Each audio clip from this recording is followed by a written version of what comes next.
ദൈവ തിരുനാമത്തിന് മഹത്വമുണ്ടാവട്ടെ. Bible reading പ്രോഗ്രാമിൽ സംബന്ധിക്കുന്ന ഏവർക്കും കർത്തൃനാമത്തിൽ സ്നേഹവന്ദനം. സംഖ്യാപുസ്തകം 7-ാം അധ്യായം നമ്മളിന്ന് വായിക്കുന്നു.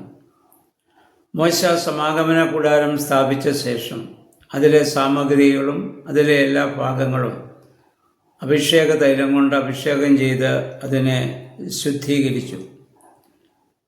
അതിനുശേഷം കൂടാരം സ്ഥാപിച്ച ശേഷം മോശ അതിനെ ശുദ്ധീകരിച്ചതിന് ശേഷം ഇസ്രായേൽ പ്രഭുക്കന്മാർ യഹോവയ്ക്ക് ഒരു വഴിപാട് കൊണ്ടുവരുന്നതായി അതിൻ്റെ 2-ാം വാക്യത്തിൽ നമ്മൾ വായിക്കുന്നു.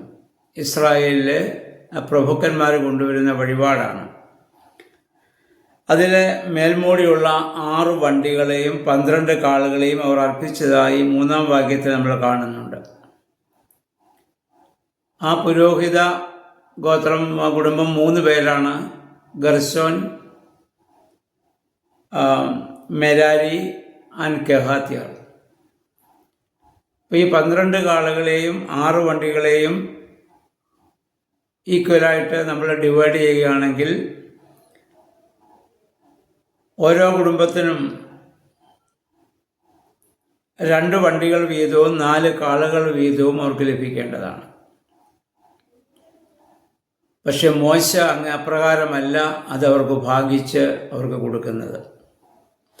നമ്മൾ വായിക്കുന്നു, ഗർശോമിൻ്റെ കുടുംബത്തിന് 2 വണ്ടിയും 4 കാളകളും, മെരാരിയുടെ കുടുംബത്തിന് 4 വണ്ടികളും 8 കാളകളെയും കൊടുത്തു. കെഹാത്യർക്ക് ഒന്നും കൊടുത്തില്ല. അവർക്ക് ഈ വണ്ടികളെയും കാളകളെയും കൊടുക്കാത്തതിന് കാരണം അവരാണ് സമാഗമന കൂടാരത്തിലെ ഏറ്റവും സുപ്രധാനമായ ആ പേടകം ചുമന്നുകൊണ്ട് പോകേണ്ടതാണ്. അതിവിശുദ്ധ സ്ഥലത്തുള്ളതായ യഹോവയുടെ പേടകം അത് ചുമന്നുകൊണ്ട് പോകുന്നത് തോളിലാണ്. അത് വണ്ടിയെ കൊണ്ടുപോകാനാവില്ല. പക്ഷെ അതുകൊണ്ടാണ് അവർക്ക് മറ്റു വണ്ടികളും മറ്റ് കാളുകളെയും ഒന്നും അവർക്ക് ഭാഗിച്ചു കൊടുക്കാഞ്ഞത്. പക്ഷേ ഇവരാരും ഒരു പരിഭവം അവിടെ പറയുന്നില്ല എന്ന് ഓർക്കണം. കാരണം സമാഗമന കൂടാരവുമായി ബന്ധപ്പെട്ട് ദൈവികമായ ശുശ്രൂഷയാണ്. ആ ദൈവികമായ ശുശ്രൂഷ വ്യത്യസ്തമായ രീതിയിലാണ് ചെയ്യുന്നത്. അപ്പം അതുകൊണ്ട് എനിക്കത് കിട്ടിയില്ല, വണ്ടിയില്ല, കാളയില്ല എന്നൊന്നും ഇവരാരും ഒരു പരാതി അവിടെ പറയുന്നില്ല. എനിക്ക് ഈ ജോലി വേണ്ട, ആ ജോലി മതിയെന്ന് ഒരു ഗോത്രക്കാരും ഇവിടെ പറയുന്നില്ല. എല്ലാവരുടെയും ലക്ഷ്യം യഹോവയെ ശുശ്രൂഷിക്കുക, സേവിക്കുക എന്നുള്ളതാണ്. പുതിയ നിയമത്തിനും അപ്രകാരം തന്നെയാണ്. ഓരോരുത്തർക്കും വ്യത്യസ്തമായ വരങ്ങളെയും വ്യത്യസ്തമായ സാഹചര്യങ്ങളെയൊക്കെ ദൈവം നൽകുന്നുണ്ട്. അപ്പം അതുകൊണ്ട് എനിക്കത് ലഭിച്ചില്ല, ഇത് ലഭിച്ചില്ല നമ്മൾ പരാതി പറയുന്നതിൽ യാതൊരു അർത്ഥവുമില്ല. ദൈവം നീതിമാനാണ്, നീതിപൂർവമാണ് ദൈവത്തിൻ്റെ പ്രവൃത്തി. ഓരോരുത്തരെയും കുറിച്ചുള്ള ദൈവത്തിൻ്റെ ഉദ്ദേശപ്രകാരമാണ് ദൈവം ഓരോ കാര്യങ്ങളും ചെയ്യുന്നത് നമ്മൾ ഓർക്കേണ്ടതാണ്. ദൈവത്തിൻ്റെ പ്രവൃത്തി എപ്പോഴും പൂർണ്ണം തന്നെയാണ്. പുതിയ നിയമത്തിൽ ഇതുമായി ബന്ധപ്പെട്ട് ചിന്തിക്കുമ്പോൾ പൗലോസ്ലീഹ പറയുന്നു, ക്രിസ്തു തലയായിരിക്കുന്ന ശരീരമാണ് സഭയെന്ന് അദ്ദേഹം പറഞ്ഞു. 1 കൊരിന്ത്യർ 12-ാം അധ്യായത്തിലൊക്കെ ഇത് വളരെ വിശദമായിട്ട് അദ്ദേഹം പറയുന്നുണ്ട്. നമ്മൾ തലയും ശരീരവുമായുള്ള ബന്ധത്തിൽ പൗലോസ്ലീഹ പറയുന്നതിൽ വലിപ്പമുള്ള അവയവമുണ്ട്, ചെറിയ അവയവങ്ങളുണ്ട്, ബലമുള്ളതുണ്ട്, ബലം കുറഞ്ഞതുണ്ട്, മാനമുണ്ടെന്ന് നമ്മൾ പറയുന്നുണ്ട്, മാനമില്ലാത്തെന്ന് നമ്മൾ പറയുന്നതുണ്ട്. പക്ഷെ ഇതെല്ലാം കൂടെ ചേരുന്നതാണ് നമ്മുടെ ശരീരം. ശരീരത്തിലെ ഓരോ അവയവങ്ങൾക്കും വ്യത്യസ്തമായ ജോലിയാണ് കൊടുത്തിരിക്കുന്നത്. എല്ലാ അവയവങ്ങളും ഒരേ ജോലിയല്ല ചെയ്യുന്നത്. ആ വ്യത്യസ്തമായ ജോലി അതാത് അവയവങ്ങൾ കൃത്യസമയത്ത് ചെയ്യുന്നത് കൊണ്ടാണ് ശരീരത്തിന് നിലനിൽക്കാൻ സാധിക്കുന്നത്. ആയതുപോലെ സഭാഗാത്രത്തിലും വ്യത്യസ്തരായ നമ്മൾ പരിശുദ്ധാത്മാവിൻ്റെ നൽവരമനുസരിച്ച് പ്രസംഗിക്കാൻ വരമുള്ളവരങ്ങനെ, പഠിപ്പിക്കാൻ വരമുള്ളവരങ്ങനെ, ഭാഷാവരമുള്ളവർക്ക് അങ്ങനെ, അല്ലെങ്കിൽ ഏതെല്ലാം രീതി, അല്ലെങ്കിൽ ശുശ്രൂഷാവരമുള്ളവർക്ക് അങ്ങനെ, ഏതെല്ലാം വരമാണോ പരിശുദ്ധാത്മാവ് നമുക്ക് നൽകിയിട്ടുള്ളത് അതനുസരിച്ച് പ്രവർത്തിക്കുമ്പോഴാണ് ആ ശരീരത്തിന് അത് അനുഗ്രഹമായിട്ട് മാറുന്നത്. അല്ല ഒരാളെ പോലെ മറ്റുള്ളവരും ചിന്തിക്കുകയും പ്രവർത്തിക്കുകയും ചെയ്യാനാവില്ല. ആ വ്യത്യസ്തതയാണ് ഈ സഭയുടെ ഏറ്റവും വലിയ അനുഗ്രഹമെന്ന് നമ്മൾ പറയുന്നത്. നമ്മൾ ഇന്ത്യയെക്കുറിച്ച് പറയാറില്ലേ, നാനാത്വത്തിൽ ഏകത്വം എന്ന് നമ്മൾ പറയാറില്ലേ, അത് തന്നെ. ഇനി ഇസ്രായേലിലെ അതിനുശേഷം അതിൻ്റെ 12 മുതൽ 53 വരെയുള്ള വാക്യം, വളരെ ദീർഘമായ ഒരു അധ്യായമാണ് ഈ സംഖ്യാപുസ്തകം 7-ാം അധ്യായം. അതിൻ്റെ 12-ാം വാക്യം മുതൽ 83-ാം വാക്യം വരെ ഇസ്രായേലിലെ 12 ഗോത്രക്കാരുടെ അവരുടെ നാമത്തിൽ അതാത് ഗോത്രക്കാർ അർപ്പിക്കുന്ന കാഴ്ചകളും നേർച്ചകളെ കുറിച്ചാണ് നമ്മളിവിടെ വായിക്കുക.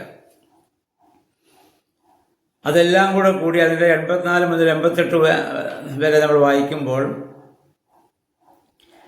ഇസ്രായേൽ നേതാക്കന്മാർ ഇത് സമർപ്പിച്ച കാഴ്ചകളുടെ ആകെ എണ്ണവും അതിൻ്റെ സംഖ്യയും എല്ലാം വിശദമായിട്ട് അവിടെ പറയുന്നുണ്ട്. എന്ന് പറഞ്ഞാൽ ഓരോരുത്തരുടെയും സംഖ്യ കൃത്യമായിട്ട് അവിടെ രേഖപ്പെടുത്തുകയാണ്. നമ്മൾ ദൈവസ്ഥാനത്തിൽ ചെയ്യുന്ന ഓരോ പ്രവൃത്തിയും ദൈവം കൃത്യമായി അത് കണക്ക് സൂക്ഷിക്കുന്നവനാണ്.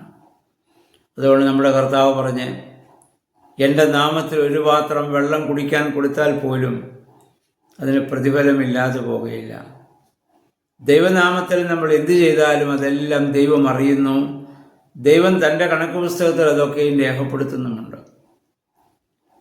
അതിൻ്റെ പ്രതിഫലം നമുക്ക് ലഭിക്കേണ്ട സമയത്ത് ദൈവം നമുക്ക് നൽകും. ഒരുപക്ഷെ നമ്മൾ ജീവിച്ചിരിക്കുമ്പോഴാകാം, അല്ലെങ്കിൽ നമ്മുടെ തലമുറകളിലൂടെയാവാം. ദൈവം നീതിമാനാണ്.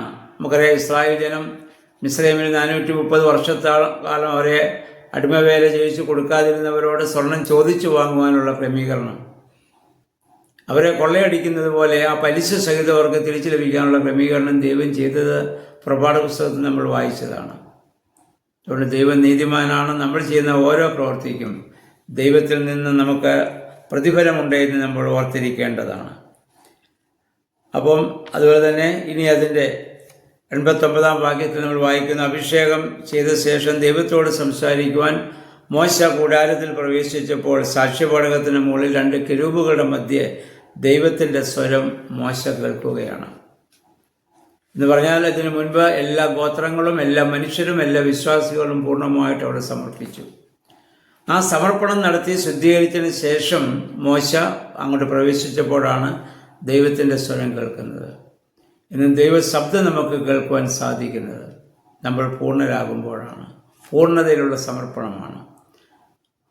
ആത്മ ശരീര മനസ്സുകളെ, ശരീരത്തെയും ആത്മാവിനെയും മനസ്സിനെയും എല്ലാം ദൈവത്തിന് പൂർണ്ണമായി സമർപ്പിക്കുമ്പോൾ ദൈവം നമ്മോട് സംസാരിക്കുന്ന, ദൈവം നമ്മോട് ഇടപെടുന്ന ഒരു വലിയ അനുഭവം നമുക്കുണ്ടാകുവാനായിട്ട് സാധിക്കുമെന്നുള്ളതാണ്. അപ്പോൾ ഇതുകൊണ്ട് ആ പൂർണ്ണമായ സമർപ്പണം ഇസ്രായേലിലെ 12 ഗോത്രങ്ങളെ പ്രതി, അതിലെ പ്രമുഖന്മാർ, ആ ഗോത്രപിതാക്കന്മാരെ പ്രതി എല്ലാവരും ദേവസ്ഥാനത്തിൽ കൊണ്ടുവന്ന് നേർച്ച കാഴ്ചകളെ അവിടെ അർപ്പിക്കുകയാണ്. അവരവരുടെ കഴിവിൻ്റെ പരമാവധി അതെല്ലാം ദൈവം അവിടെ സ്വീകരിച്ചു. അതാണ് ഇനി അവർക്ക് അനുഗ്രഹമായി മാറാൻ പോകുന്നത്. അപ്പോൾ ദൈവം നമുക്ക് തന്നിട്ടുള്ള സാഹചര്യങ്ങളെ, അനുഗ്രഹങ്ങളെ, സമ്പത്തുകളെ, അല്ലെങ്കിൽ നമ്മുടെ ജ്ഞാനത്തെ, നമ്മുടെ എന്തെല്ലാമാണോ ദൈവം നമുക്ക് നൽകിയിട്ടുള്ള കഴിവുകളെയൊക്കെ ദൈവനാമത്തിൽ സഭയ്ക്ക് വേണ്ടി, സമൂഹത്തിന് വേണ്ടി നമ്മൾ വിനിയോഗിക്കുമ്പോൾ നമ്മളെല്ലാവരും അനുഗ്രഹീതരായിട്ട് തീരും. ഈ വേദഭാഗ സംഖ്യാപുസ്തകങ്ങളൊക്കെ വായിക്കുമ്പോൾ ഓരോ കണക്കും വ്യക്തമായി നമുക്കിവിടെ വായിക്കുവാൻ അതുകൊണ്ടാണ് സംഖ്യാപുസ്തകം എന്ന പേര് ഇതിന് കൊടുത്തിരിക്കുന്നത്. ഓരോന്നും വളരെ വ്യക്തമായി എണ്ണി അവിടെ പറയുന്നുണ്ട്. അപ്രകാരം അനുഗ്രഹീതമായ ജീവിതം നയിക്കുവാൻ ദൈവമേ, പരിശുദ്ധാത്മാവെ ശക്തീകരിക്കണമെന്ന് നമുക്ക് പ്രാർത്ഥിക്കാം. ദൈവം അതിന് നമ്മെ സഹായിക്കുമാറാകട്ടെ.